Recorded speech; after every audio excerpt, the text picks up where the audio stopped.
ছাত্রলীগ যে লীগই হোক, যে মেরেছে তাদেরকে সোজাসুজি জনগণের সামনে এনে ক্রস ফায়ার করতে হবে। আমি আগেই বলেছি আমি কোনো দলের না, আমি নিরপেক্ষ। আমি একজন ছাত্র। আমাকে শিল্পীর জায়গায় বলতে চাইলে বলতেও পারেন, কারণ আমি যে কোনো না কোনোভাবে দেশের সেবাই করব ভবিষ্যতে। তো আমি আসলে ওই বিষয়টা যাব না। আমি চাবো আমার যে ভাই মারা গিয়েছে তার তো পরিবারে বাবা আছে, মা আছে, বাবু তো বুঝে পরিবার হারানোর বেদনা কি।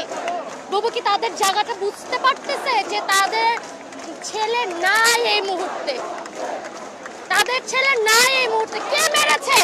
পুরো বাংলাদেশ দেখেছে, পুলিশ মেরেছে তাকে। সেই ভিডিওটা কোথাও নেই, কোথাও নেই।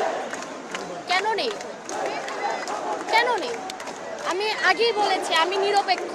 আমি আসলে মৃত্যুর প্রতিবাদ জানাচ্ছি। আমি চাই আমার ভাইয়ের রক্ত বৃথা যেতে দেব না। আমাদের এই কোটা আন্দোলনকে পুঁজি করে যারা সহিংসতা সৃষ্টি করেছে তাদেরকে অবশ্যই বিচারের দাবিতে আনতে হবে, বিচারের জায়গায় আনতে হবে। যদি সেটা বিএনপি হয়, যদি সেটা আওয়ামী লীগ হয়, ছাত্রলীগ হয়, যদি সেটা জামাত হয়, শিবির হয়, তাহলে অবশ্যই তাদেরকে আনতে হবে। যাদেরকে ধরে নিয়ে গিয়েছে, নিরীহ মানুষ অনেকেই আছে যাদেরকে ধরে নিয়ে গিয়েছে, তাদেরকে মুক্তি দিতে হবে। তাদের বিচার হবে। সেটা পুলিশ হলে ডিরেক্ট ক্রস ফায়ার করতে হবে তাকে।